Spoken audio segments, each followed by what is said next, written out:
អូនណៃពេលណាគេបងណៃស្គាល់អត់អូនហើយម៉ែម៉ាក់ស្គាល់ចង់មានតាចៅចាប់ទៅលឿនទៅឆាប់ចៅស្អីគេស្អីគេប្អូនខ្ញុំតា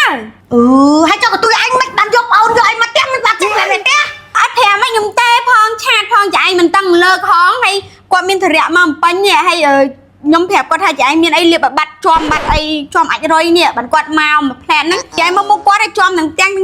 នេះអាចរុយអូមុខគាត់ឲ្យជាប់អាចរុយប៉ុណ្ណឹងហ៎ចាអូយមិនបារម្ភទេចាប់ចាស់ជប់ឲ្យចាឯងប្រកាសអត់ចាស់ជប់បាន 100% អូនចាឯងហើយមកទៅអីហ្នឹងកាលនោះចាស់ហៅមកចាស់មានកដោឲ្យដោឲ្យគេហ្នឹងបើមើលសប្បាយចិត្តអត់សប្បាយចិត្តឥឡូវបើមើលសិនទៅចឹង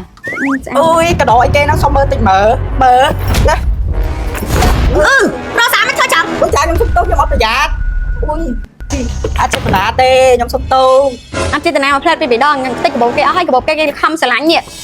ខ្ញុំប្រាប់ថាចេតនាមិននៅតាមម៉ាំដាក់ខ្ញុំចាត់ចេតនាយើងចង់បករឿងហ្នឹងគេតន់ខត់ខាត់កន្លែងណាក៏ខ្ញុំនៅល្អតាចារស់សាចាញ់ខូនម៉ែខ្ញុំខូនច្បាស់ណាលាកបោបានម៉ាខ្ញុំមក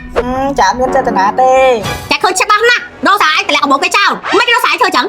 ចាម៉ែដោះអូនមានដល់ពីហើយចាឯងតិចកបោតើឲ្យមកអំទូចអត់ទិញឲ្យខ្ញុំចាំខ្ញុំក៏ម៉ែដោះអូនដែរមកអំទូចនៅជាមួយអូនយូរហើយមើលថែអូនបានល្អទៀតហើយរស់សាឯងតមកថ្មីបើរស់សាឯងធ្វើការល្អចែឲ្យដល់គ្នាណាតែទោះជាយ៉ាងណាក៏វាមិនសមដែរចាធ្វើចឹងឥឡូវមិនចែសួររស់សាឯងនៅមួយចែហ្នឹងគាត់ថាពិបាកមិន